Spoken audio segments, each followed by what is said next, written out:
Vlakith Karsivim Hrath Crashet. Only in Vlakith may we find light. These were the first words I ever read on Tirsu slate. But they are no mere aphorism. They are law. They are creed. The root from which the 10,000 protocols stem.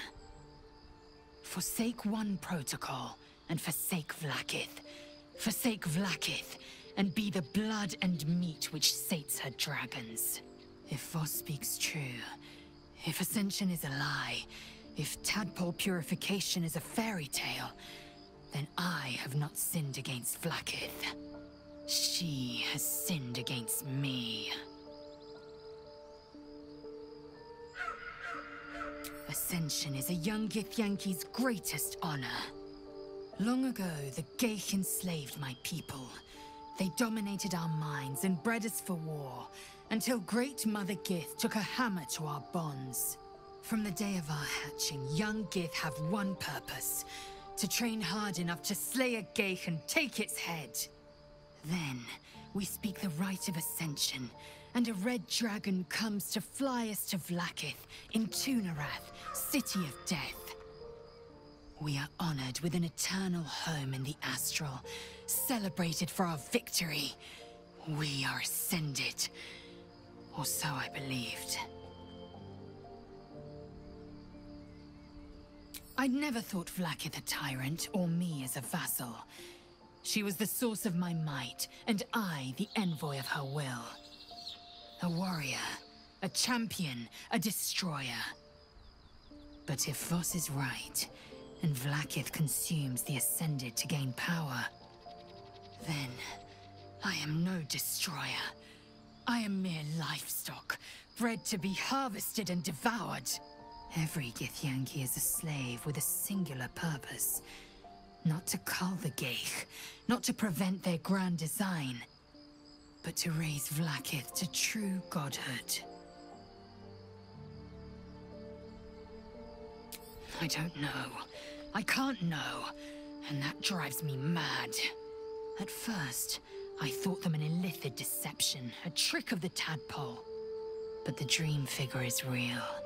It lives in the prism. Voss believes they are the seed of Vlakith's demise and the agent of Githyanki freedom. And I believe he may be right.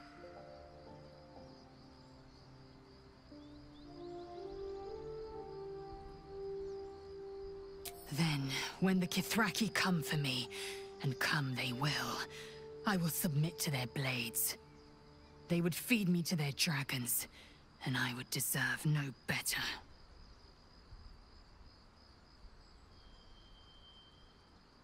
Yes, I'd like time to think. We'll meet Kithrak Voss at Sheres's Caress in Baldur's Gate.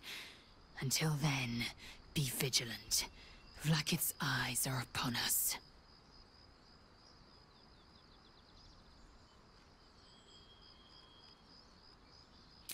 Kalir's clutch held 36 eggs, more or less, though I've learned of creches that harbored 100.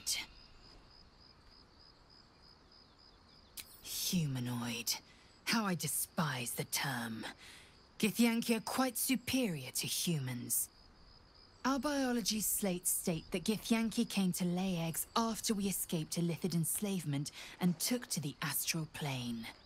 It's an asexual process, a favorable change by any estimation. Hideous to imagine a life where I couldn't partake in the pleasures of sex without the looming threat of bearing children. Shukiani. Githyanki chosen by Vlakith herself to bear young. The Queen assigns when and where they must lay, and how many eggs they must bear. The Shukiani pass their eggs in the material plane. In the astral, time barely passes. It is a meticulous process, carefully timed so that the eggs hatch at once. Go on then.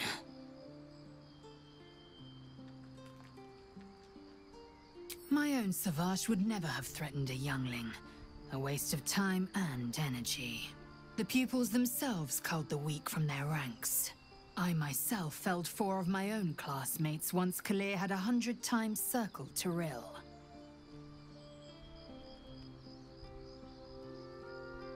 Of course. My people have no use for cowards. Every trainee that I slayed was either too weak to withstand the lessons, or was cocky enough to pick a fight they could never win. They underestimated me, so they paid the price. The Githyanki are only as powerful as their weakest warrior. Jaquith de Venzir, the termination of the frail, strengthens us. Your mind connects with Lae'zel's, and together you envision the Githyanki disc. Another part of the Orpheus tale. This one has been translated to Common. Fine. The Prince of the Comet, Part 2. The Prince of the Comet, Orpheus himself, led his honor guard into battle. Their red dragons bellowed with righteous anger, and the heavens erupted. The glorious prince cried to all who could hear him, "Praise be to my mother Gith, the queen of the one sky, sacrificed to the hells by the renegade Vlaakith." But the true heir, the Prince of the Comet, could not overcome Vlaakith's knights and their ill-gotten worms. Mighty Voss, Gestil Kithrak, lit the astral sky aflame. When the ash had cleared, beloved Orpheus was gone.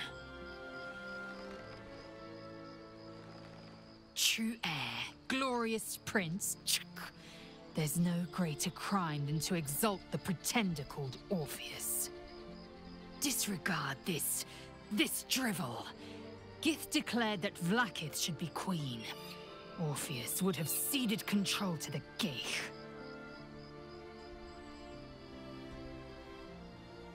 A dangerous one.